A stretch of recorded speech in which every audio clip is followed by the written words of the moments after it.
Ministar financija Zdravko Marić nastavlja ovotjednu turneju po znanstvenim skupovima i stručnim panelima i konferencijama na kojima predstavlja detalje nadolazećeg proračuna. Danas je gostovao na veleučilištu Vern, gdje je studentima prezentirao smjernice proračuna, te još jednom istaknuo kako mu je cilj smanjenje deficita u okvire 3% BDP-a, te naglasio kako ove godine neće biti promjena u poreznom sustavu. Također Marić ističe da Hrvatska svoju priliku mora tražiti u EU fondovima iz kojih možemo povući velika sredstva. 2,2 je deficit državnog proračuna.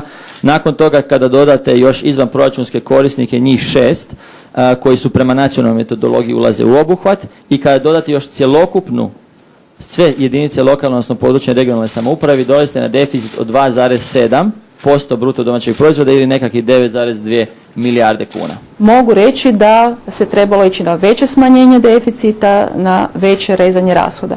Međutim, za nekog ko mora osigurati prihvaćanje državnog proračuna i u parlamentu, mislim da je on jednostavno jedini mogući proračun.